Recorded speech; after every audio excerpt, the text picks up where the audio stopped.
जना वल्लभ गिरिवरधारी।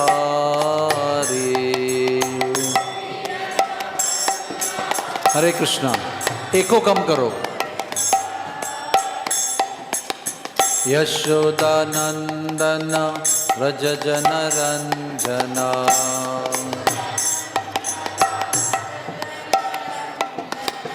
यशोदानंदन व्रज जन रंजना।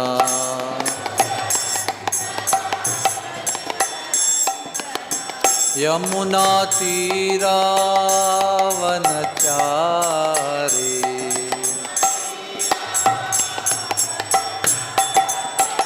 यमुना तीरावनचारी।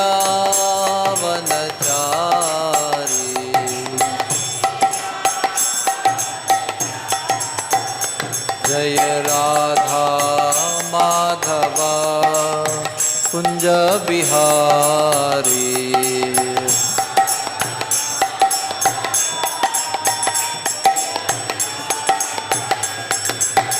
हरे कृष्णा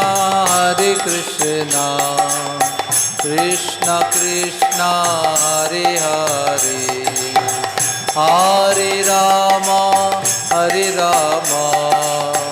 राम राम हरे हरे।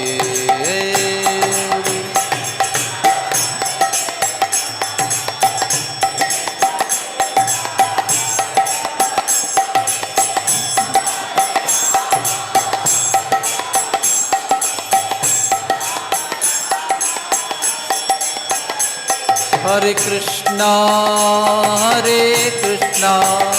कृष्ण कृष्ण हरे हरे, हरे राम राम राम हरे हरे।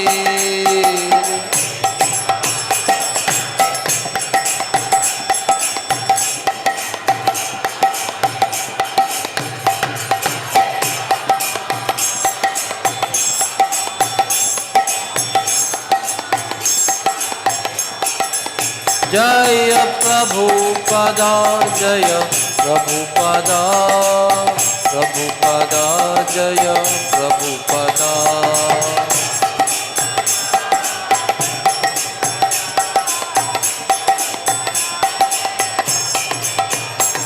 जय राधा मदन मोहन राधे।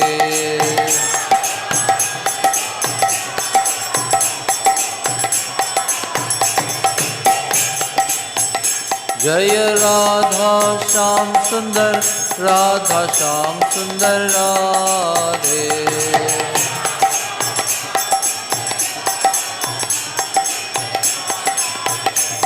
जय कृष्ण बलराम जय कृष्ण बलराम।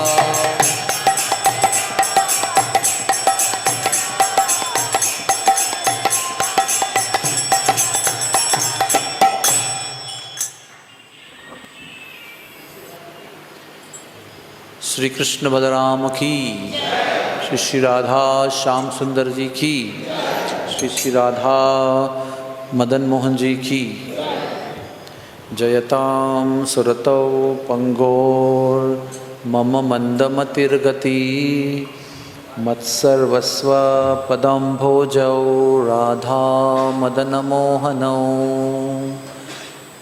दिव्यात् वृन्दारण्यकल्पद्रुमादः श्रीमद्रत्नागार सिंहासनस्थौ श्रीमद्राधा श्रीलगोविन्ददेवौ रेष्ठालिभिः सेव्यमानो स्मरामि।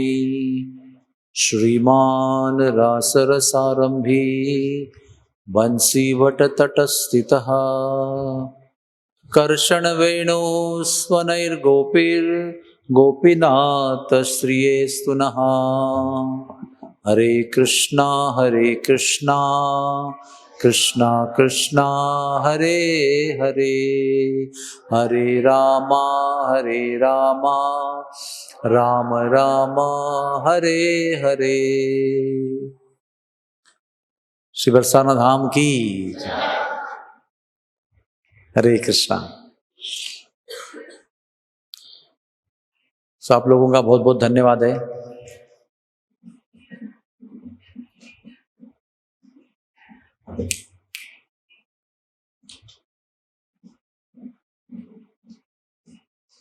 हरे कृष्णा।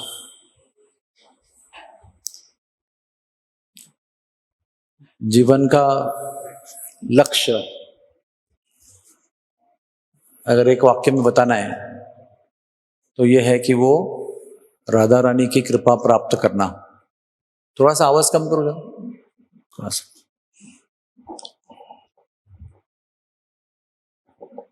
राधा रानी सर्वतोपरि है, सर्वस्व है। और श्री कृष्ण हमको बताते हैं कि राधा रानी की कृपा कैसे प्राप्त करनी है।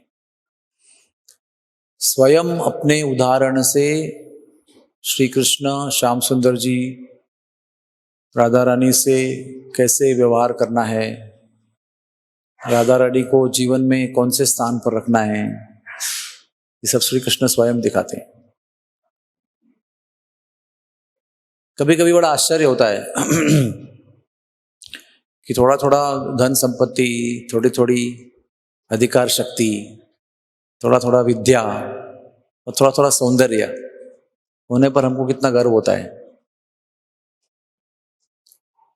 और उस गर्व में इतने चूर होते हैं कि भगवान को भी भूल जाते हैं। थोड़ा सा, ज्यादा नहीं, थोड़ा सा। तो अगर किसी व्यक्ति के पास में पूरे विश्व का ऐश्वर्य हो, षड ऐश्वर्य हो, संपूर्ण अनंत मात्रा में, तो वो व्यक्ति को कितना गर्व होना चाहिए। लेकिन वो व्यक्ति भी इतना सब होने पर भी नतमस्तक होकर, याचक होकर, भिक्षुक बन के बरसाना में प्रवेश करते हैं। तो हमारे श्री कृष्ण भगवान है। सारा जो उनका व्यक्तित्व है, उस व्यक्तित्व की जितनी भी संतुलित शक्ति है, यानी कि टू बैलेंस पर्सनालिटी, वो सब इम्बैलेंस हो जाते हैं। और रसिक भक्तगण बताते हैं कि श्री कृष्ण तेजस्वी तब तक दिखते हैं जब तक वो राधा रानी के साथ रहते हैं। जैसे राधा रानी से दूर हो जाते हैं तो निस्तेज हो जाते हैं। उसका एक कारण है क्योंकि राधा का विरह होता है उनको, इसलिए वो निस्तेज दिखते हैं। और दूसरा है राधा का तेज उनके साथ में रहता, इसलिए वो निस्तेज हो जाते हैं। इसलिए बरसाना बहुत ही विशेष स्थान है। जैसे राधा कुंड श्याम कुंड है, वैसे ही बरसाना नंदगांव है, क्योंकि वहां पर ऐसी प्रेम की लीलाएं होती है कि राक्षस वहां पर नहीं आ सकता है। बाकी जगह पर गौचारण कर रहे हैं, धृष्टासुर आ गया, केशी आ गया, तो उसका वध भी हो जाता है, बीच में इंटरप्शन हो सकता है। लेकिन बरसाना की प्रेम लीला के बीच में व्यत्यय नहीं आ सकता। तो उसको व्यत्ययहीन करने के लिए भगवान ने, राधा रानी ने ऐसा लीला किया कि कंस को वहां पर कन्या बना दिया और 6 महीने तक कन्या ही रखा। और उसके वजह से कंस ने भी वादा किया। हम लोग शास्त्र में पढ़ते हैं कि भयात कमसात, कामात गोप्य, द्वेष्यात चेद्य और भयात कमसात। किन किन लोगों ने किन किन अनर्थों के माध्यम से भगवान को जीता, तो उसमें लिखा है कि कंस ने भय के माध्यम से कृष्ण को प्राप्त किया। लेकिन ब्रज के रसिक भक्त बताते हैं कि यह सत्य नहीं है। कंस एक्चुअली कृष्ण से भयभीत नहीं था। अगर कृष्ण से भयभीत होता तो बार बार मथुरा से नंदगांव, गोवर्धन, यहाँ लोगों को क्यों भेजता। लेकिन वास्तविक उसको डर था राधा रानी का। उस डर के माध्यम से ना उसने कभी हिम्मत की वापस जाने की, ना खुद नहीं गया, किसी को और भेजा, वो भी नहीं किया उसने। This is as per Braj cents, किनको वास्तव में इतना भयंकर भय था राधा रानी के प्रति। एक बार जो अनुभव आया ना, उसके बाद कभी भी किसी को भेजा नहीं और किसी को खुद लौट के नहीं गया वो। इसका कारण ही है, अभी मैं आपको कुछ ज्यादा समय नहीं है, महाराज जी आने वाले हैं, तो सबसे पहले आपका धन्यवाद है कि आप लोग इतना थक कर भी अभी आकर बैठे हुए हैं। Thank you very much. Hare Krishna. क्योंकि ब्रज का जो सब वातावरण है ना, वो बहुत ही चैलेंजिंग होता है। सुबह ठंड, दोपहर में कड़क गर्मी, ऊपर से भीड़, हाँ, सब केओटिक होता है। कभी कभी कहाँ जाए कहाँ जाए समझ में नहीं आ रहा है, कहाँ घूमना है कहाँ टर्न करना है। उसमें से हमको कृष्ण की प्राप्ति करनी है, तो क्या करना चाहिए उसके लिए? अगर इतना समझो बहुत चैलेंजिंग कंडीशन है, प्रसाद एक जगह पे चलना है, एक जगह पे उतरना है, एक जगह पे कहाँ जाना है पता नहीं है, क्या कहानी है, क्या देखना है क्या नहीं देखना है, किधर जाना है, कौन आगे चला गया, माइक्रोफोन कहाँ चला गया पता नहीं समझ रहे हैं, तो भक्तों का संग बनाए रखना चाहिए। और इसमें भी जो बताया गया है उसको फॉलो करना चाहिए। उसके बीच में अपने मन घड़ंत बातें नहीं करनी चाहिए। वो जो आदेश पालन की जो प्रक्रिया है ना, आज्ञा पालन, वो हमें बहुत बड़े बड़े केओस में से बराबर जगह पर पहुंचाएगी। ये बात हमको ना इतने दिमाग में फिट करना चाहिए। कितने भी बड़े सीनियर डिवोटी हम होंगे, अगर किसी के अंडर यात्रा में जा रहे हैं तो वो जो बताया गया है उसको वर्ड टू वर्ड फॉलो करना चाहिए। तो आप कभी भी कंफ्यूज नहीं होंगे, क्योंकि जब आज्ञा पालन होता है ना, तो आज्ञा पालन के साथ कृपा आती है। कृपा will come with the following up instruction. और अब भटकेंगे नहीं। भटकते कब है? जब मन मर्जी करते हैं तो भटक जाते हैं। When we do independent activities, thinking that we are intelligent, we get lost. तो अभी देखिए बरसाने की जो रज है ना, वो कितनी पावरफुल है। राधा रानी और सब सखियां मिलकर इस ब्रज रज के साथ खेल रही है। हम सब लोग ने वो बचपन में खेल खेला है, आप लोग पता नहीं आपने खेला कि नहीं। हमारी छुट्टी के दिन में हम सब लोग बच्चे एकत्र होते थे, और कोई फादर बनता था, कोई मदर बनता था, फिर कोई बच्चे बनते थे, कोई नाना नानी बनते थे, और मदर खाना बना रही है, फिर फादर काम पे जा रहा है, घर पे आ रहा है। हम लोग खेलते थे, दोपहर में कई घंटे खेलते थे। फिर मदर जो है वो कुछ बना रही है और दे रही है, हम खा भी रहे हैं, ऐसा। उसको कहते हैं घर घर, यानी घर खेलना, गृहकुल। तो राधा रानी अभी वो गेम खेल रही है और सब सखियां उनको हेल्प कर रही है। कोई सब्जी काट रही है, हाँ, राधा रानी ने ब्रज रज का ही चूल्हा बनाया है, ब्रज रज के बर्तन बनाए हैं। यहां तक तो ठीक है, लेकिन जितने भी सब्जी है वो भी ब्रजरज है, जितना भी चावल है, गेहूं है, आटा है, वो सब ब्रजरज है। मतलब इंग्रेडिएंट्स आर ओनली ब्रजरज, और वो काट भी रहे हैं ब्रजरज सब कुछ। और अभी हम लोग हंस रहे हैं ना, सुन के भी हंस रहे हैं, लेकिन वो नहीं हंस रहे हैं, वो सब लोग मग्न हैं। They are not thinking it is brajraj, they are thinking it is pumpkin, they are thinking it is atta, उसका गोली बना रहे हैं, रोटी बना रहे हैं। तो उसमें राधा रानी ने कई चूल्हे बनाए, और वो बहुत चूल्हों में एक साथ अनेक आइटम बना रहे हैं। राधा रानी की एक विशेषता है, वो ना हजारों चूल्हे एक साथ में चला सकती है, और हजारों डिफरेंट आइटम एक साथ बना सकती है। उसमें नमकीन हो, मीठा हो, लिक्विड हो, सॉलिड हो, जो भी कुछ हो, गीला आइटम हो, सूखा आइटम हो।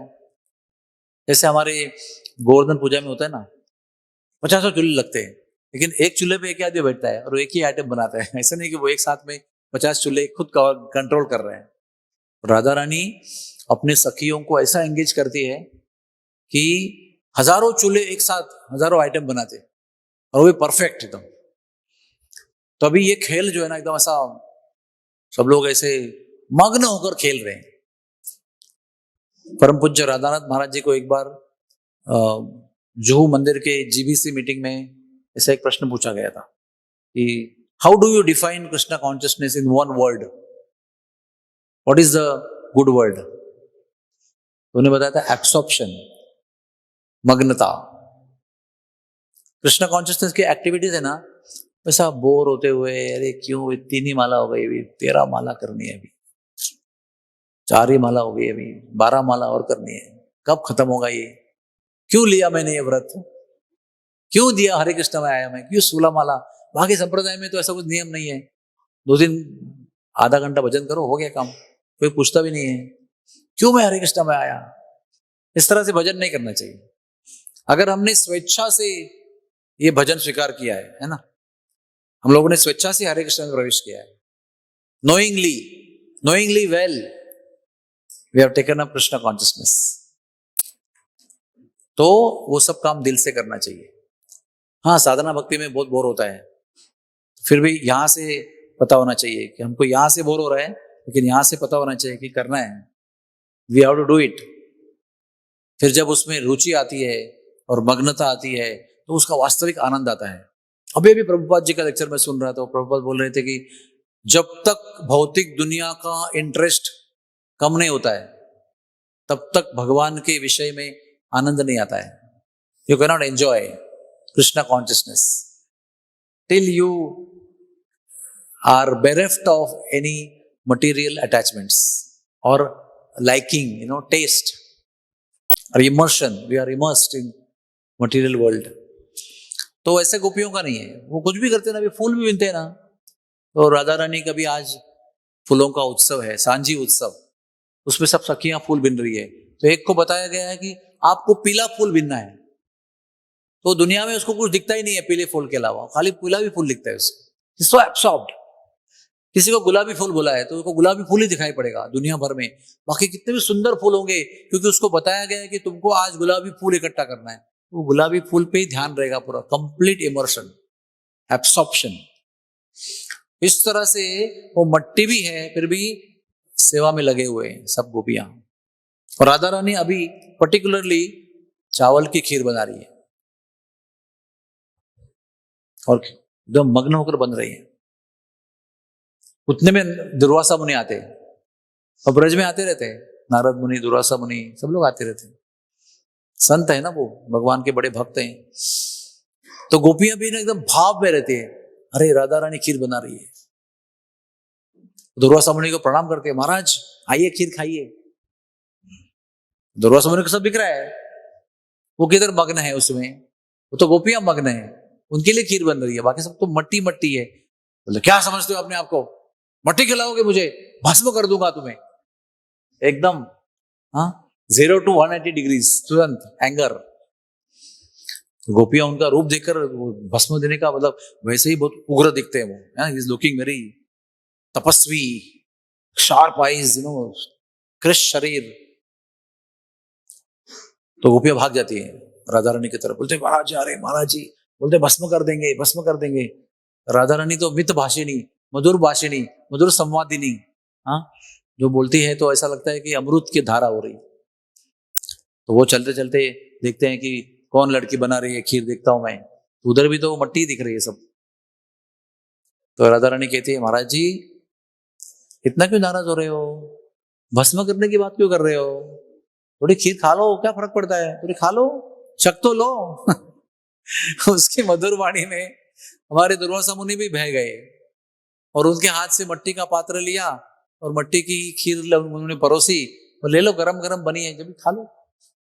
और वो खाने लगते हैं, ब्रजरस खा रहे हैं, और ब्रजरस खाते खाते उनको दिव्य खीर खाने का आनंद आ रहा है, शरीर के रोमांच खड़े हो रहे हैं, आंखों से प्रेम का अश्रु बह रहे हैं, कंठ गदगद हो रहा है, बोले और दो, थोड़ी सी और दो। सब लोग भी देख रहे हैं, अभी तो भस्म करने की बात कर रहे थे, अभी तो मट्टी खा रहे हैं, मतलब उनको नहीं लग रहा मट्टी, लेकिन वो लग रहा है अभी तो कैसे खा रही है, पहले साप देने को मूड में थे। तो वो इतने प्रसन्न हो जाते हैं, इतने प्रसन्न हो जाते हैं। इसका मतलब क्या है, योग का बल भी प्रेम के बल के सामने, माधुर्य के बल के सामने परास्त हो जाता है। दुर्वासा मुनि योगी है ना, उन्हें पंच महाभूतों पर नियंत्रण प्राप्त किया है। कुंती के घर रहकर तपस्या की थी उन्होंने, और पंच महाभूतों को अपने वश में किया था। पंच महाभूत नहीं, सारे देवताओं को, पंच महाभूत, ग्रह तारे, सबको अपने वश में किया था। यहां तक कि मंत्र बोलेंगे तो वो देवता आएगा और सेवा करके जाएगा, इतना उनके पास शक्ति थी। और ऐसे योगी, पावरफुल योगी ब्रज में आए थे। लेकिन राधा रानी के धाम में क्या है, माधुर्य और प्रेम है। कोई ऐश्वर्य, कोई गर्व, कोई ज्ञान का घमंड कुछ है ही नहीं उधर। जो है केवल प्रेम है, वो सब प्रेम कृष्णमय प्रेम है। दुर्वासा मुनि भी उस प्रेम में, क्या कहते हैं ना, कोयले की कान में कोई घुसेगा ना, ऐसा स्वच्छ कपड़ा पहन के जाएगा तो क्या होगा, काला हो जाएगा। यू कैन नॉट अवॉइड, कितना भी ऐसे चलेंगे तो भी कहीं ना कहीं लगेगा। उसी तरह से माधुर्य धाम में आएंगे तो प्रेम और माधुर्य का स्पर्श तो होगा। और मैं आपको बता रहा हूं कि आपको भी होना चाहिए। अगर यहाँ पे आए और वैसे रुक्ष वापस चले गए, मतलब आप यहाँ पे आए ही नहीं। यहाँ पे आने का प्रूफ ये है कि हमारे घर का जो हमें गर्व है, घमंड है, जो भी कुछ अहंकार है, उसमें कमी होना और कृष्ण के प्रति ज्यादा प्रेम होना, ये होना चाहिए, तो आपकी ब्रज यात्रा सफल है। न तो आए, खाए, घूमे और गए और बीच में शॉपिंग किया, डिवोशनल शॉपिंग, वापस चले गए। हम लोगों को सबको उस प्रेम को प्राप्त करने के लिए यहां पे आना चाहिए। इसलिए मैं बार बार कहता हूं, लगातार कहता हूं, राधे किशोरी दया करो। ये कॉन्स्टेंटली मन में जपते रहना चाहिए, राधे किशोरी दया करो। Constantly beg in the bottom of the heart for the mercy of Radha Rani. जो कृष्ण करते हैं स्वयं, हम लोग नहीं करते, कृष्ण करते हैं स्वयं। सदैव यहां पर वो राधा रानी की कृपा याचना करते हैं। कदा करिष्यसि हमां कृपा कटाक्ष भाजनम, कदा करिष्यसि हमां कृपा कटाक्ष भाजनम। श्री कृष्ण उस कृपा कटाक्ष, side long glances of love, of mercy, इसकी याचना करते रहते हैं सदैव। जो सब चीज के मालिक है, सब चीज के स्वामी है, फिर भी ये चीज के लिए भिक्षा मांगते रहते हैं किसी और से। तो वो हमें सीखना चाहिए भगवान से। भगवान वो खुद यहाँ पर खुद के स्वयं के उदाहरण से बता रहे हैं। तो दुर्वासा हमने प्रसन्न हो जाते हैं, है ना।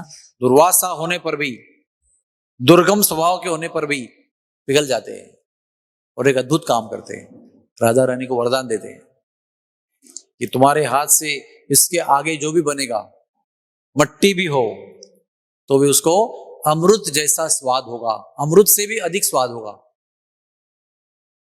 और जो भी इसको खाएगा, अभी बनाने वाले को दिया, फिर उसके हाथ से जो खाएगा वो रोग से मुक्त हो जाएगा और सदैव विजयी रहेगा, कभी पराजय का सामना नहीं करेगा। What a benediction. तो पूरे ब्रज में ये खबर फैल जाती है, वो उग्र बाबा आए थे, उन्होंने बहुत मीठा वरदान दिया राधा रानी को। पूरे ब्रज में बात फैल जाती है, सब लोग इतने खुश हो जाते हैं कि जो भस्म करने की बात कर रहे थे उनसे राधा रानी ने वरदान लिया। सोचो आप, शाप देने की बात कर रहे थे, उन्होंने इतना मीठा वरदान दिया। ये करामात केवल राधा रानी कर सकती है। हाँ? प्रेम ही सब कुछ है, सबसे ऊंची प्रेम सगाई। प्रेम होता है तो सहनशीलता होती है, प्रेम होता है तो संयम होता है, प्रेम होता है तो हर सब कुछ जो असह्य होती है वो सहनीय हो जाती है। खाली प्रेम की कमी है, इसलिए हम लोग एक दूसरे को टॉलरेट नहीं कर सकते, क्योंकि प्रेम नहीं है। जैसे प्रेम होता है, सम्मान होता है, आदर होता है, तो आदरणीय व्यक्ति के लिए सब कुछ सह लेते हैं हम लोग। तो गुरु जी की सेवा प्राप्त होती है तो गुरु जी की पर्सनल सेवा में कभी लंच नहीं मिलता है, डिनर नहीं मिलता है, टाइम पे सोने को नहीं मिलता है, बहुत कष्ट होता है। लेकिन गुरु जी पर इतना प्रेम है और इतना भाग्य अपना समझते हैं, तो वो खाने को नहीं मिल रहा है, सोने को नहीं मिल रहा है, वो भी नो प्रॉब्लम। हम लोग आनंद का अनुभव करते हैं उसमें कि मैंने तो वो दिन खाना ही नहीं खाया, सबसे पहला मील रात को 9 बजे खाया, क्योंकि दिन भर गुरु जी की सेवा में था, तो मौका ही नहीं मिला बीच में। तो बात घूमते घूमते घूमते मैया बाबा को पहुंच गई, वहां पे नंदगांव में पहुंच गई, इसके पास, यशोदा माता के पास। अभी उसका चिंतन क्या है, केवल श्याम सुंदर श्याम सुंदर श्याम सुंदर। यशोदा मैया का क्या भाव है, कल जाएंगे हम उनके पास। ये जो है ना नीचे की पलक है ना, this is like a cup, you know, actually like a cup. अश्रु जब आते हैं तो जमा किधर होते हैं, पहले यहाँ पर होते हैं, यहाँ भर जाता है तो नीचे आते हैं, है ना। This is like a cup, पहले गिरते नहीं है, खाली भर जाता है। यशोदा माई का नीचे का जो पलक है वो सदैव 24 घंटे आंसू से भरा रहता है, प्रेम के अश्रु। और उनका जो ऊपर का कपड़ा है, ऊपर का उत्तरीय पहनने वाला, हमेशा दूध से गीला रहता है।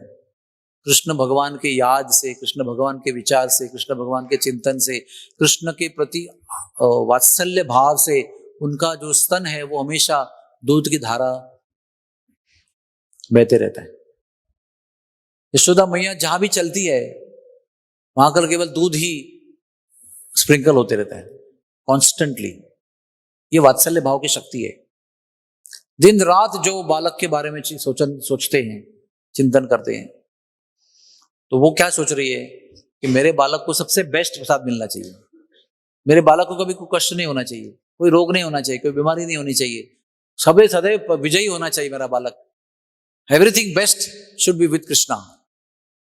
तो जैसे ही खबर कान में आती है, सोचती है कि कैसे इस लड़की को मेरे कान्हा के लिए, कुकिंग के लिए मैं ला सकती हूँ। तब से वो प्लानिंग शुरू होता है। तो एक दिन महाराज ने हमें 1991 में वो बरसाना के मंदिर में बैठकर ये लंबी कथा सुनाई थी कि कैसे वो एक दिन बरसाने में भानु महल, विश्वानु महाराज के घर में, यशोदा कीर्ति माई के घर पे एक उत्सव था। वो उत्सव में नंद बाबा यशोदा मैया को बुलाया था, क्योंकि नंद बाबा और विश्वानु महाराज ना एकदम thick friends, very very thick friends. तो किधर भी उनका कुछ भी होता है तो साथ में रहते हो, संकट आया साथ में रहते हैं, साथ में शिफ्ट हो गए गोकुल, साथ में गोकुल से बैक शिफ्ट हो गए, सब कुछ साथ में करते हैं। तो उनको बुलाया उन्होंने। तो इसके मन में तो विचार था शायद आज मैं पूछूंगी, तो वो आए, गले मिले, तो कीर्ति मैया उनको लेकर गई। तो यशोदा कहती है राधा रानी किधर है? तो वो रसोई में है, तो सब गोपियों के साथ रसोई बना रही है आज के उत्सव के लिए, चलो देखते हैं। तो कीर्ति मैया उनको लेके जाती है। तो उसी वही भाव है, रसोई में हजारों सखियां हैं, हजारों चूल्हे हैं, और सब चूल्हों में एक एक सखी लगी हुई है, और सबको राधा रानी निर्देश दे रही है, ये करो, वो करो, ऐसे करो, वैसे करो, do this now, do this now. और वो मग्न है, उनको पता नहीं कौन देखने को आ रहा है। तो वो जो सीन था ना, वो इतना ओवरवेलमिंग था, भाव विभोर करने वाला था। यशोदा माई और प्रभावित हो गई, कहती है कितनी कितनी कुशल कन्या है आपकी, हाउ एक्सपर्ट शी इज, एक साथ में कितना काम कर रही है, वो भी दिल लगा के, मग्न होकर, पता भी नहीं कौन आया कौन गया। तो ऐसे बातें करते करते पूछती है कि ये तुम्हारी कन्या हमारे बालक के लिए भोजन कर सकती है क्या, बना सकती है? अब इनके मन में क्या चिंतन होता है? सदैव एक ही चिंतन होता है, कैसे कन्हैया की सगाई मेरी लड़की के साथ हो जाए, how I can manage to get Shyam Sundar get engaged with my daughter Radha Rani. तो जैसे ही बोलती वो तुरंत हाँ कर देती, यस नो प्रॉब्लम। तो उस दिन से राधा रानी का नंदगांव से बरसाना, बरसाना से नंदगांव जाना शुरू होता है, up and down, daily visit. और यशोदा माई उनके लिए पावन सरोवर में अपने घाट पर एक कुआं खोदती है। कल जाएंगे हम लोग पावन सरोवर। पावन सरोवर में वो नंद बाबा का प्राइवेट कुंड है, उसका नाम था नंद सरोवर, और नंद सरोवर का नाम बाद में पावन सरोवर पड़ा। तो पावन सरोवर होने के नाते, नंद सरोवर होने के नाते एक घाट है पूरा, उसमें एक साइड में यशोदा देवी, रोहिणी, ये सब लोगों के लिए प्राइवेट है, कोई जाता नहीं। अपने घाट पर उन्होंने मीठे पानी का एक कुआं खोदा और वहीं पर रसोई बना दिया उनके लिए, फॉर कुकिंग। और राधा रानी वहां पर हमेशा कुकिंग करती थी कृष्ण के लिए। वृषभानु महाराज ने ये रोज का आना जाना देखकर पावन सरोवर पर एक महल बना दिया, जो अभी नहीं है। पावन सरोवर में क्यों महल बनाया? क्योंकि ब्रेकफास्ट बनाने के बाद में लंच बनाने में कुछ समय होता है, तो सखियां क्या करेंगी, तो आराम करने के लिए एक महल बना दिया, you can take rest there. और हमारा कैसा होता है, एक फिक्स गैस का चूल्हा होता है, वो 5 साल 10 साल चलता है। वैसा वृंदावन में नहीं होता था उस समय, हर दिन नया चूल्हा बनाने का है, या नए चूल्हे बनाने हैं मट्टी के, और खाना बना के हो गया तो उसको तोड़ तोड़ देना है और साफ सफाई करनी है पूरा, और दोबारा खाना बनाना है शाम को, दोपहर को, रात को, तो हर बार नया चूल्हा बनाना है। इतना बढ़िया सिस्टम है। चूल्हा ऑल्सो इज मेट, क्या कहते हैं उसको, वन टाइम यूज। बर्तन भी वन टाइम यूज, अगर मिट्टी के बर्तन है तो भी वन टाइम यूज। पांडवों के समय भी था, खाने के लिए भी डिस्पोजेबल गोल्डन प्लेट्स, एक बार खाया तो gold plate, dustbin, not to be used again. ऐसे कंडीशन थी, इतना इतना ऐश्वर्य था उस समय। और नियम भी था, वो कोई भी मिट्टी के बर्तन में दोबारा बर्तन भोजन बनाया जाता नहीं था, उसको तोड़ के फेंक देते थे, नया बर्तन नेक्स्ट टाइम। क्या खाने में स्वाद होगा, मिट्टी के बर्तन भी नए है रोज, नॉट यूज्ड। तो वैसे वहां पर रसोई की व्यवस्था की, लेकिन फिर भी 2 मील्स के बीच में एक समय होता था आराम करने के लिए। तब ऋषभानु महाराज ने एक बैल बनाया था वहां पर, तो उसकी बहुत चटपटी कहानियां हैं। राधा रानी जब भोजन बनाती थी और कृष्ण भगवान बैठते थे खाना खाने के लिए, तो राधा रानी खिड़की से देखती थी कैसे चेहरे पे इमोशन क्या है, अच्छा लगा नहीं लगा, तो समझता ना चेहरे पे। कोई व्यक्ति खा रहा है तो चटनी खाया तो मतलब तीखा लग गया, और ऐसा खाया तो नमक ही नहीं है तो कितना ज्यादा मीठा है, ऐसा चेहरे पे तुरंत पता चलता है, नहीं बोलेंगे तो भी। ससुराल में अगर जमाई जाता है खाने के लिए तो कुछ बोल नहीं सकता है, लेकिन चेहरे पे सब दिखाई पड़ता है एक्चुअली क्या चल रहा है। हाँ, जमाई बापू को शायद सब्जी अच्छी नहीं लगी, नमक कम है क्या, हाँ थोड़ा नमक दे दो ऐसे होता है। तो वैसे ये छुप छुप के देख रही है, और कृष्ण को पता चलता है कि अभी देख रही है, तो बलदेव जी को कहते हैं क्या सब्जी बनाई है, तू ही खा ले इसको। फिर पकौड़ा उठाता है, कुछ स्वाद ही नहीं है उसको, ये तू धाऊ तू खा ले, ये मधुमंगल तू खा ले। राधा रानी को चिढ़ाने के लिए कर रहे हैं, और बलदेव जी खा रहे हैं, बोलते इतना स्वादिष्ट है, क्या बोल रहा है तू, क्या तुम्हें स्वाद ही पता नहीं चलता है कुछ। तो राधा रानी को चिढ़ाने के लिए ऐसे नाटक करते थे। और राधा रानी वहां पर कभी कोई रोती थी, अरे इतना सब गंदा खाना कैसे मैंने बनाया, ये कन्हैया को पसंद नहीं आ रहा है। फिर जाकर कन्हैया फिर ऐसे प्रेम की लीला है। अभी कैसे है, राधा रानी को रोज आ रही है, रोज जा रही है, रोज आ रही है, रोज आ रही है, रोज खाना बना रही है, रोज आप देख रहे हैं उसको। हमारी गीता में एक श्लोक है ना, ध्यायते विषयं पुंसा, उसका मतलब क्या होता है, अपना जो प्रेम का विषय है उसको रोज देखते हैं ना, तो उसके प्रति आसक्ति बढ़ जाती है। आपकी प्रिय वस्तु जो है वो आपके पास नहीं है, दूर है, तो आपको ठीक है, रोज आपको दिखती है, रोज दिखती है, तो रोज जलेबी दिखती है, तो रोज खाने का दिल करता है, वो आज खाऊंगा, कल खाऊंगा, परसों खाऊंगा। तो रोज राधा रानी प्रिय वस्तु को रोज देख रहे हैं, और रोज जाते हुए देख रहे हैं, अरे रोज का आना जाना ये क्या है, यहीं पे रहेगा तो कितना अच्छा रहेगा। तो यही रहने के लिए क्या करना होगा, विवाह करना होगा श्याम सुंदर के साथ, तो यही रहेगी, यही बनाएगी, यही पर जाएगी, खाना बनाएगी। तो एक दिन ना ये सब मन में चल रहा है, बोलने के लिए संकोच हो रहा है कीर्ति मैया को, इनको भी उनको भी। तो एक दिन ना वो भाव जो है ना वो कंट्रोल नहीं होता है। यशोदा किचन में खड़ी है और राधा रानी अपने सखियों के साथ भोजन बना रही है, तो इतना उनकी कुशलता देखकर इतना प्रेम आता है उनके मन में कि वो राधा रानी को गले लगा देती है, आलिंगन देती है, इतना प्रेम से आलिंगन देती है, अपने अश्रुओं से राधा रानी को भिगो देती है पूरा। कितनी सुंदर कन्या है, मेरे पुत्र के लिए इतनी सुंदर पुत्र वधू है ये। तो वो भाव में जब गले लगाती है तो और प्रेम उमड़ आता है, तो तुरंत क्या करती है, रसोई से हल्दी लेती है और उसको हाथों को मल देती है। अभी आजकल के जमाने में अगर किसी को हल्दी लगाए तो क्या फर्क पड़ता है, लेकिन वो जमाने में अगर कोई कन्या को हल्दी लगाता है, इसका मतलब अपने बेटे के साथ में सगाई कर रहे हैं उसकी। और आप ऐसा नहीं कर सकते हो, बिना रिवाज से चर्चा किए बिना ऐसा नहीं कर सकते हो।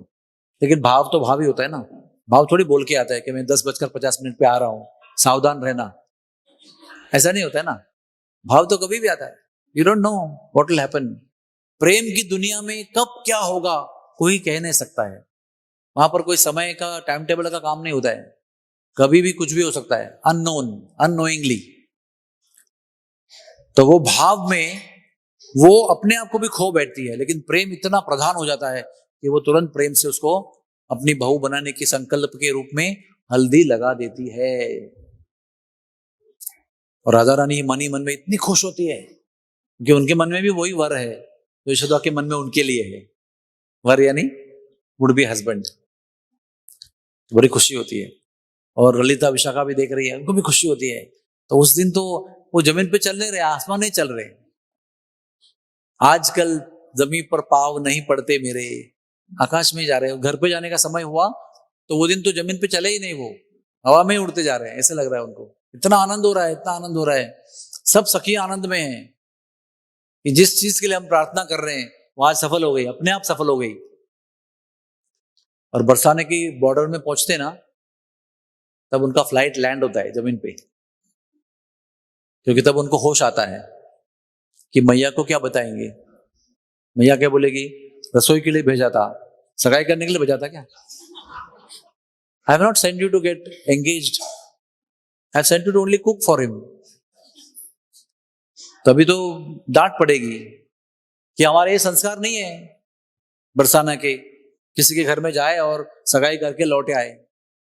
आजकल के जमाने में कैसे होता है, अचानक एक दिन लड़का एक लड़के के घर पे आता है, बोलते mummy papa she is your daughter in law, today we got married, just now from the court we are coming, we are got married. So चरण स्पर्श करो, आशीर्वाद दो, सुखी रहो बेटा। देयर इज नो चॉइस ना, देयर इज नो चॉइस।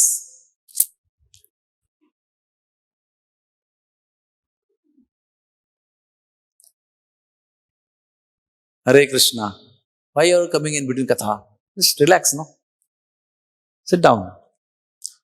सो क्या कह रहा था मैं? हाँ, तो वैसे उनको लग रहा था कि मैया को क्या जवाब दूंगी। मैया पूछेगी तुमको मैं सगाई करने के लिए भेजा था क्या, तो मैं क्या बोलूंगी उनको। तो फिर ललिता के पास जब भी समस्या होती है ना कोई, तो ललिता के पास जाती है वो। Lalita is the best expert, you know. कुछ कृष्ण की तरफ से आतंक हो गया या कुछ ऐसे बदसलूकी हो गई या कुछ भी हो गया, तो Lalita is like tough lady. वाम क्या कहते हैं उसको, वाम स्वभाव की है वो। राधा रानी कोमल स्वभाव की है, वो तुरंत ऐसा ना शी गेट्स ओवरवेल्म्ड, लेकिन राधा रानी के सामने खड़ी रहती है ललिता। लेकिन कुछ समस्या होती है तो भी वही सुलझाती है। कहते हैं कि कुछ भी होता है ना तो मुकदमा ललिता के पास पहुंचता है। शी इज लाइक अ जज, क्या किया जाए। तो कोई चिंता मत करो, संध्या का समय है, सब लोग अपने अपने घर पे गए हुए हैं, अंधेरा होने वाला है। ये पिताजी का कुंड है, प्रिया कुंड कहते हैं उसको। पिताजी ने तुम्हारे लिए बनाया है स्नान करने के लिए, इसका नाम प्रिया कुंड है। इसमें हाथ धो लो, हम भी मदद करेंगे अच्छी तरह से निकल जाए इसलिए। और हम लोग किसी को नहीं बताएंगे, हम लोग घर पे चले जाएंगे, शांति रखेंगे एकदम। तो फिर अभी राधा रानी हाथ धो रही है पानी में। आप जस्ट इमेजिन करो, अंधेरे का समय है, ट्वाइलाइट है, दिन भी नहीं रात भी नहीं है, अंधेरा हो रहा है और राधा रानी बैठ के हाथ मल रही है। लेकिन मन में चिंतन चल रहा है कि निकालूं कि नहीं निकालूं। यानी सगाई जो हुई है उसको कैंसल करूं कि रखूं। मन में विचार चल रहा है कि अगर मैं इसको बिठा दूंगी तो फिर दूर रोज का आना जाना चलता रहेगा, लेकिन अगर रखूंगी तो वहीं के वहीं रह जाऊंगी। फिर वो रोज का आना जाना और वो छुप छुप के मिलना और संकेत करना और इस वन में उस वन में मिलना, वो जो चटपटा आनंद है वो समाप्त हो जाएगा। तो both both are good, which one I should choose. She is rubbing and rubbing and rubbing. Lalita कहती है क्या सोच रही हो, कब का निकल गया हल्दी, अभी तक मल रही हो। चलो अभी आप। तो she is thinking, should I lose my independence and become wife of Sham Sundar and stay in Nandagaon, or should I keep my independence of getting angry in between and not coming and going away? She is in dilemma. पर फिर भी ललिता उसको उठाती है और चलो अभी हो गया। तब तक अंधेरा हो जाता है, घर पहुंचते हैं तो सब लोग आनंद से सो जाते हैं। दूसरे दिन प्रिया कुंड पे गांव के लोग आते हैं रोज की तरह प्रातः विधि करने के लिए, गाय को धोने के लिए या वैसे भी हो। तो क्या देखते हैं, जो ट्रांसपेरेंट वाटर था वो आज पीला हो गया है। तो हमारे महाराज जी ना एक सुंदर बात बताते हैं, आप सब लोग ध्यान से सुनना, कि जब प्रेम होता है ना किसी पर आपका, सब पर नहीं हो सकता है लेकिन कुछ लोगों पर हो सकता है, एक परिवार में हो सकता है, जिस पर आपका हृदय से प्रेम है, निरपेक्ष से प्रेम है, अगर वो अमेरिका में भी है तो वो अगर बीमार पड़ गया ना तो आपको यहाँ पे कुछ संकेत होता है कि कुछ गड़बड़ है, फोन करना चाहिए, I am not feeling good today. तो आप फोन करेंगे, बेटा कैसे हो, बोला हाँ मुझे बुखार आ रहा है, अच्छा हाँ मुझे लग ही रहा था कि आज को फोन करना चाहिए, शायद कुछ आपके पास गड़बड़ है आज। ये मुझे स्वयं परम पूज्य राधानाथ महाराज ने बताया है, क्योंकि एक शिष्य के पिताजी का ब्लड प्रेशर बहुत हाई हो गया था, तो उनको ब्लड प्रेशर हाई होने के बाद में हॉस्पिटल में एडमिट किया गया था। तो हमारे महाराज जी स्वयं जाके उस माता जी को पूछे, how is your father? He said, how do you no my father is admitted in the hospital. तो पुणे यात्रा चल रही थी, तब सब लोग पुणे में थे, अब बॉम्बे में पिताजी हॉस्पिटल में एडमिट हो गए, तो सहज जाकर गुरुजी ने उनसे पूछा, हाउ इज योर फादर? तो बोले कि अभी भी एडमिट हो गए। तो she said, how do you know Maharaj? तो Maharaj said, when there is love you understand everything. So beautiful it is. प्रेम ऐसी शक्ति है जो दो आत्माओं को जोड़ देती है, तो शरीर को नहीं जोड़ती, आत्माओं को जोड़ देती है, और आत्मा का टेलीपैथी चलते रहता है बराबर से। जैसे समझो आज मैं सुबह बैठकर किसी के लिए बहुत प्रार्थना कर रहा हूं, वृंदावन में सब जमुना किनारे बैठा हूं और किसी के लिए आई एम प्रेइंग, तो वो व्यक्ति आपको फोन करके बोलेगा, प्रभु जी आपकी सुबह सुबह याद आई मुझे। तो मैंने कहा, yes I was praying for you. आपको समझ में आया? This is a fact, this is not something like theory, this is day to day experience. लेकिन हृदय से प्रेम होना चाहिए, बस दैट्स ओनली अंडरलाइंग कंडीशन। तो उस तरह से ब्रजवासी लोगों को राधा रानी पर इतना प्रेम है, इतना प्रेम है, सदा उनका हित का सोचते हैं, सदा सोचते हैं कि इनका विवाह कृष्ण से हो और इनका जोड़ी जुगल जोड़ी बनी रहे, यही चल रहा है उनका विचार। जैसे सुबह आते हैं ना कुंड पर, तो पानी को पीला देखते हैं, वहीं से उनका जो प्रेममय चिंतन शुरू होता है। अरे रोज राधा रानी नंदगांव जाती है, वापस आती है, जाती है आती है, यशोदा देवी रोज उसको देखती है, उसको इतना प्रेम है उसके ऊपर। एक दिन प्रेम से गले लगाया होगा, और गले लगाकर हाथ में हल्दी लगा दी होगी, फिर राधा रानी को बड़ी खुशी हो गई होगी, फिर राधा रानी वापस आई होगी, यहां पर पहुंचते ही होश में आई होगी और संकोच हो गया होगा और यहां पर आके हाथ धो दिए होंगे। जो उनकी कल्पना है वही सत्य है, और अपनी कल्पना को सत्य मानकर वो सब लोग उधर क्या कहते हैं ना, क्या कहते हैं उसको, डिसीजन ले लेते हैं कि हाँ ऐसे ही हो गया है, जो हो गया होगा वो हो गया ऐसे ही बना देते हैं इसको।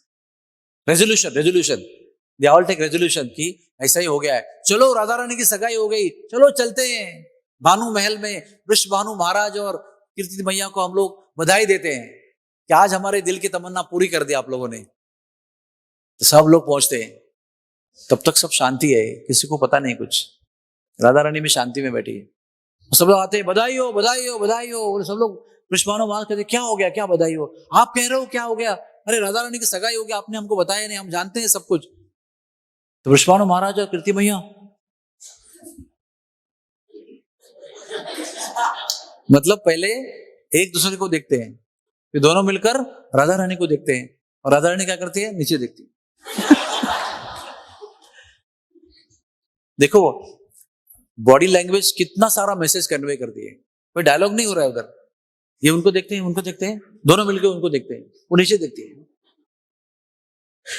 तो फिर पूछते हैं, व्हाट इज द रीजन, क्या है ये बात, आप ही बताओ, ओनली यू कैन टेल।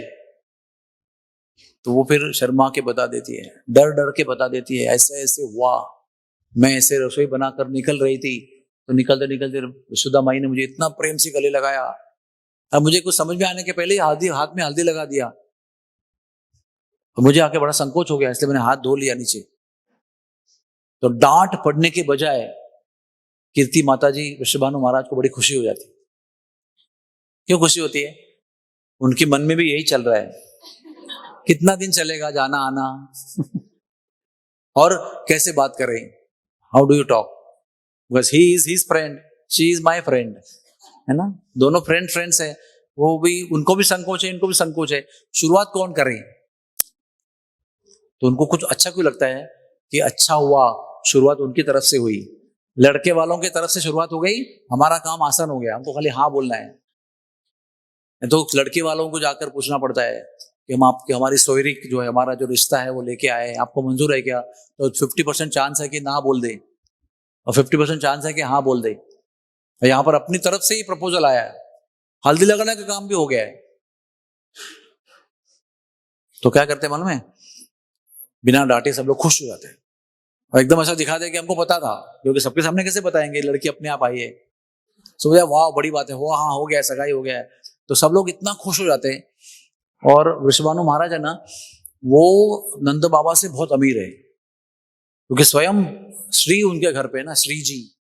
तो श्री जी के होने से जब जन्म हुआ था ना श्री जी का, तो ऐसे भंडार खुले थे उन्होंने, ऐसे भंडार खुले थे कि पूरे ब्रज के सारे भूमि पर मोती, रत्न, एमराल्ड, रूबी सब जमीन पर फैले हुए थे। क्यों? क्योंकि वृषभानु महाराज ने मोतियों का भंडार खोला और सबको बांटा, और लोग ऐसे भर भर के लेके जा रहे हैं झोली में। और तब तक अनाउंसमेंट होता है अभी हीरो का भंडार खोल दिया है, तो उधर मोती फेंकते हैं और जाते हैं हीरे लेने के लिए, और हीरा लेके आते हैं झोली भर भर के। तब पता चलता है कि वो एमराल्ड है ना, सैफायर, ब्लू ब्लू नीलमणि, उसका भंडार खोल दिया है। तो हीरे फेंकते हैं और तुरंत वो लेने जाते हैं।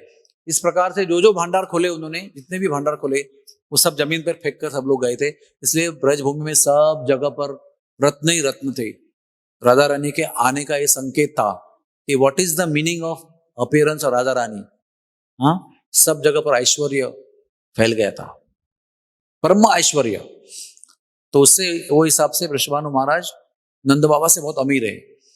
कहते पूरा राज्य वृषभानु महाराज का था, लेकिन नंद बाबा के प्रेम की वजह से उन्होंने कुछ राज्य उनको दे दिया, राजदंड उनको भी दिया कि तुम भी राजा बनो। तो ये बातें ना हमेशा कृष्ण और गोपियों के बहस में आती है। एनीवे, बाद में बताएंगे आपको, तो कोई बात नहीं। तो उन्होंने मोतियों का भंडार खोला और 1,00,000 मोतियों की माला निकाली उसमें से। 1,00,000 मोती नहीं, 1,00,000 मोतियों की माला निकाली, एक बैलगाड़ी में, एक बॉक्स में रखी, एक ब्राह्मण को साथ में दिया, एक चालक को दिया, बोले जाओ, आपने जो भी कुछ किया है उसके अप्रूवल में हम भेज रहे हैं, यहां से हमारी सम्मति है, whatever you did we accept it. तो भेंट भेजते हैं। हमारे भारत में इतना सुंदर रिवाज है, एसएमएस नहीं भेजते, thank you we approve your activity. हम लोग आजकल सब कुछ जो प्रत्यक्ष करना चाहिए ना, वो भी एसएमएस में करते हैं, वो भी व्हाट्सएप पे करते हैं। अभी किसी का जन्मदिन है, आप फोन कॉल कर सकते हैं ना, हरी बोल मैं वृंदावन में हूँ, हैप्पी बर्थडे टू यू, तो उसके लिए भी व्हाट्सएप कर देते हैं, टाइम नहीं है। तो जो जो दिल की बातें हैं वो भी हम लोग मैकेनिकल बना देते हैं, लेकिन स्पिरिचुअल वर्ल्ड में ऐसा नहीं है। हर एक बात जो दिल से होती है उसके साथ में एक गतिविधि होती है, जैसे कि गिफ्ट दिया जाता है। आगे महाराज, ओके। तो आज की हमारी कथा अधूरी हो जाएगी, जल्दी जल्दी कर देते हैं। तो फिर मोतियों का बाड़ा पहुंचता है वहां पर, और वो स्वीकार करते हैं यशोदा माई का, यशोदा माई। और यशोदा माई वहां पर ना बहुत टेंशन में रहती है, क्योंकि वो भी होश में आती है बाद में। वो सोचती है कि मैंने क्या कर दिया, क्या सोचेंगे। यही नंदगांव का रिवाज है क्या, लड़की को खाना खाने के लिए, बनाने के लिए बुलाना और सगाई करके भेजना। कीर्ति मैया क्या सोचेगी मेरी दीदी। लेकिन जब भी वो ब्राह्मण आया ना वो लेकर, उनको और टेंशन आया, पता नहीं क्या अभी मैसेज लेके आएगा, गुस्से वाला मैसेज लेके आएगा कि गिफ्ट लेके आएगा। तो ब्राह्मण कहता है कि आपने जो भी कुछ किया सगाई की, उसके उपलक्ष्य में अप्रूवल, सम्मति के रूप में ये मोती भेजा आपके लिए। तो वो बहुत खुश हो जाती है और मोती को रख देती है। तो कृष्ण आके पूछते हैं मैया क्या हो रहा है। तो कहते हैं कि नंद बरसाने से मोती आए हैं और हम सोच रहे हैं कि रिटर्न गिफ्ट क्या दे, क्योंकि इतने बढ़िया प्रकार के मोती है कि हमारे पास इतने सुंदर मोती नहीं है। तो कृष्ण कहते हैं इसमें क्या बड़ी बात है, थोड़े मोती मुझे दे दो, मैं खेत में डालूंगा और खेत में डाल के उसके मोती बनाऊंगा, फिर वहां भेज देना उसको। तो वो जोर जोर से हंसते हैं और बालक को पता नहीं है, वो देखता है मैं गेहूं डालता तो गेहूं आते हैं, तो उसे मोती डालेगा मोती भी आएंगे, लेकिन उसको पता नहीं मोती समुद्र के नीचे होते हैं, वो शेल के अंदर आते हैं, उसको पता नहीं है। तो वो मना कर देते उसको, सब रख देते हैं। रात को कृष्ण मोती चोरी करते हैं, वो जाके तोड़ के उसको खेत में बोकर आते हैं और उसके ऊपर दूध, दही, घी, ब्रजरज सब देते हैं उसको, बोले अच्छा होना चाहिए ना, मजबूत अच्छा मोती होना चाहिए। और नेक्स्ट डे बाबा को बुलाने जाते हैं, बाबा चलो देखो खेत में कितने मोती आए। तो वो ढेर पेट पकड़ पकड़ के हंसते हैं, लेकिन बाल हटते हैं, क्या करें, लेके जाते हैं खींच के। मतलब बालक को क्या पता है, मैंने कुछ गेहूं के दाने बोए होंगे, वो गेहूं आए होंगे, उसको मोती लगते होंगे। चलो बालक बोल रहे तो जाते हैं, क्या करें। देखिए जब जाते हैं तो देखते हैं कि पीछे आंगन में जो है पूरा खेत भरा हुआ है, में चमकदार मोती लहरा रहे हैं। हमें हंसना बंद कर देते हैं, तुरंत मोती उतारना शुरू कर देते हैं। नाउ नो मोर जोक्स, नो मोर बाल हट। सारा मोती बीनते हैं और बैलगाड़ी में डालकर बरसाने बेचते हैं। जब बरसाने बेचते हैं तो राधा रानी दिखती है, अरे कितने सुंदर मोती हैं। तो उधर एक गांव है डभारा, डभरारो मतलब एक्सटेसी, उस नाम का अर्थ है। गहबर कुंड का नाम अर्थ भी वही है, एक्सटेसी। डभारो का नाम भी वही है, एक्सटेसी। तो वहां जाकर राधा रानी उन मोतियों को बोती है जमीन में खेती करने के लिए, और वो मोती में से हीरे निकाल देती है। अभी आप बताइए who is more powerful. Krishna ने मोती दिए, मोती लगाए और मोती उत्पन्न किए। राधा रानी ने मोती डाले और हीरा उत्पन्न किया। तो उस जगह का नाम है रत्न कुंड, वो आज भी डभारे में है, जहां पर उसके किनारे पे राधा रानी ने मोती की खेती की थी। उसके बाद में सब हाँ हो गया ना, वहां से गिफ्ट गया, वहां से भी एक्सेप्ट हो गया, वहां पे संकोच था वहां खत्म हो गया, यहाँ संकोच था वहां समाप्त हो गया। अभी तो सब राजी है ना, सब लोग राजी हो गए। तो सब लोग पूर्णमासी के पास गए, बोले अच्छा मुहूर्त देखो, इनका विवाह कर दो, हमारी सबकी यही इच्छा है। तो पूर्णमासी है, वो तो पार्वती का अवतार है, वो गोपियों की गुरु बनकर आती है, यशोदा माई, रोहिणी मैया सबकी गुरु बनकर आती है। तो वो देख रही है कि ये समय कृष्ण को पर के रस का आनंद लेना है। अभी विवाह करेंगे तो स्वकीय रस शुरू हो जाएगा, तो विवाह करके घर पे चलेंगे सब ऑफिशियल हो जाएगा। फिर चुप चुप के मिलना, फिर कोयल बन के कोकिला वन में मिलना, संकेत वन में संकेत देकर मिलना, सब समाप्त हो जाएगा। तो वो कहती है अभी स्टार्स जो है ना वो अच्छे नहीं है, इसलिए अभी विवाह नहीं करना चाहिए, इसलिए वो पोस्टपोन कर देती है। इस तरह से जैसे ही विवाह पोस्टपोन होता है, सभी गोपियां दुखी हो जाती है।